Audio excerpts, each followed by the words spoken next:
because we were trying to have a Loya Jirga in Afghanistan before 9/11 happened to try to bring some kind of peaceful resolution and not have the Taliban run the place. I'm trying to think of like your timeline when you left the Navy, what you would have been read in on, but like, did you have any inkling of who it was? Well, it was an Al Qaeda stimulus that lit up all the Rangers in Mogadishu in '93, and it was Al Qaeda that hit the embassies in Dar es Salaam and Nairobi. Mm-hmm. It was Al Qaeda certainly that simulated the attack in Yemen. Mm-hmm. So if it looks like a duck and quacks like a duck, it's probably a duck. So right away, that's you're on my that. default was. And I was out of the Navy at that point. I had no clearance. We had no facility clearance. So I had no particular insight to it. But your business, as you said, was ramping up just coincidentally before that happened. So you're already, because you're training all the sailors with the 100,000 people who may be holding a gun. After 9/11, like how quickly does it go to, oh shit, like now you become Blackwater as we know it? The agency's protective detail, the CIA director's protective detail, were regular customers because they could rent out the place and do their thing with no with privacy. And a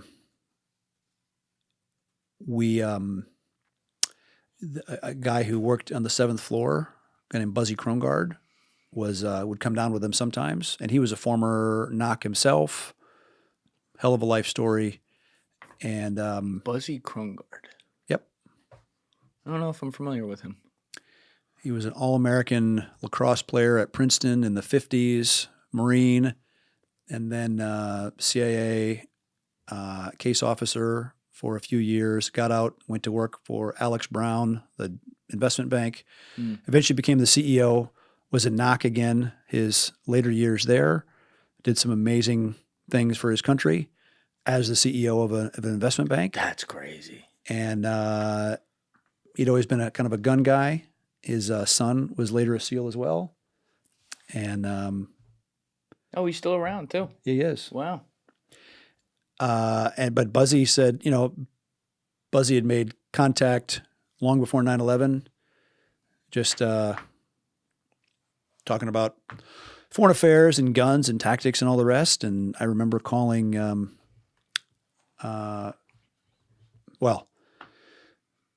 as a derivative of working for Dana Rohrabacher, because when Dana got out of the White House, he first went to Afghanistan in the late 80s while the Mujahideen were still fighting the Soviets. Yeah.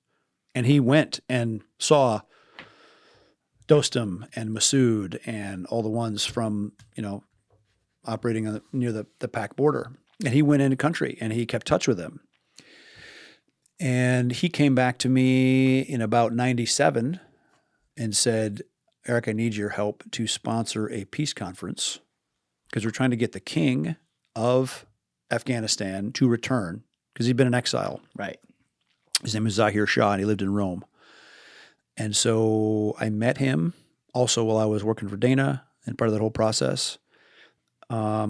And I funded a peace conference in Switzerland where Dostum and Massoud and Mohakek and Atanur and all those guys came because we were trying to have a Loya Jirga in Afghanistan before 9/11 happened to try to bring some kind of peaceful resolution and not have the Taliban run the place into the ground. And you knew the Taliban was also effectively protecting Al Qaeda. Bad. Yeah. Exactly. Yeah. And I had already before 9/11, I had a beautiful rug gift from Dostum. Huh. So then after 9/11, their phones are lighting up and they're like, hey, put us in touch with the USG because we want to help kill these Taliban and Al Qaeda motherfuckers.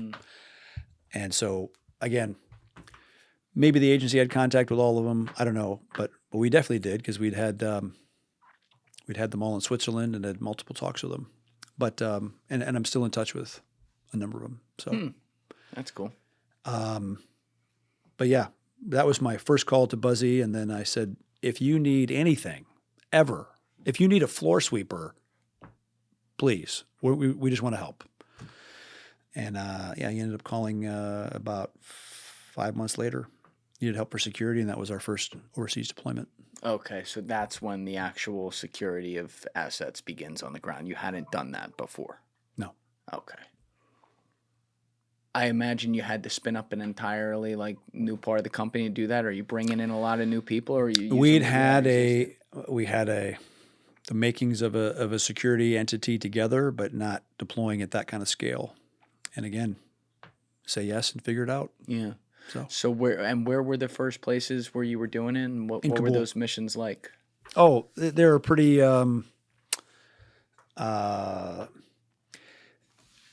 biggest issue there, and again, it's the USG asked the military to do security at these various locations, and the military said, "Well, we're not going to do that with less than 200 people here or 160 people here, and so we could do it with 18 or 25. So in some cases, we took over entire facilities and I would say guarded them, obviously safely because they were never successfully attacked while we were guarding them, or running a remote drone base somewhere and we took that over from the military because they had 166 soldiers there, 28 doing security, and 138 people supporting the 28.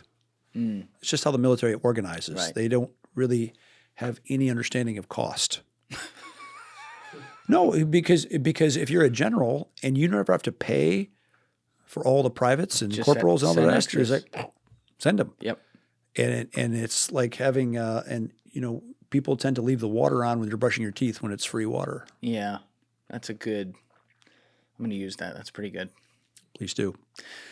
So look, because obviously our guys were expensive, we economized, and so we could take over that entire facility, safely run it for years with 25 guys, 5 of whom would be dual-hatted to keep the water, the power, the sanitation, the comms, the vehicles running. And it just works. So that's the difference of when Elon Musk attacked the cost of space lift, of putting a payload in orbit. He looked at all the drivers of cost. He said, what's the biggest driver? Oh, okay, it costs a lot to build this rocket motor. We're not going to make it a one-time use. We're going to figure out a way to make it reusable. All those things, if you're the private sector and you can attack the big cost items, you find a way to make it efficient. But if you're never asked to do that, why bother? That's the difference of the private sector doing something versus government.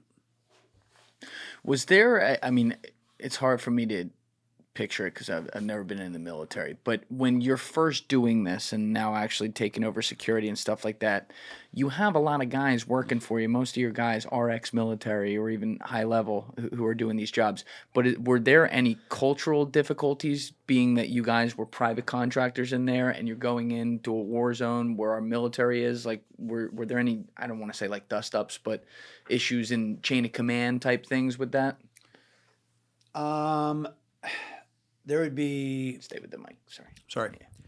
At some points, there'd be mild issues of jealousy of what the contractors were perceived to be getting paid per day.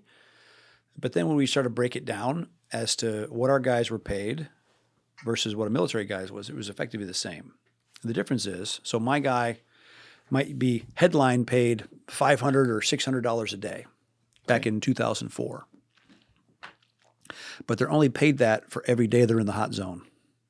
The day they leave, their pay goes to zero. Versus a military guy who's paid day in, day out, whether they're in the hot zone or not. And they might get a little bit of an extra for danger pay. But the military guy also has tax-free in a war zone, and they get per diems and all the rest. And so when you do an apples-to-apples comparison, it was largely the same. The difference is guys chose our approach because they were much more in control of their life. They could go hard, they could go 90 days, 120 days, and they could go home and see their family and be done and not waste their time. And that's it was a fundamental difference in recruiting and retention for us. And also mental health. And mental health. Sure. Yeah, because like, if the guys were getting if it was a little too rough, then we definitely scheduled more rotations home, and they would stay home, be with their family, or we'd put them on a training rotation or something where they were not at risk of getting blown up. Thank you guys for checking out this clip. If you haven't already subscribed, please subscribe and hit the like button on this video. It is a huge, huge help. And if you'd like to check out this clip's full podcast episode, that link is in the description below or right here. And finally, you can follow me on Instagram and X by using the links in my description below.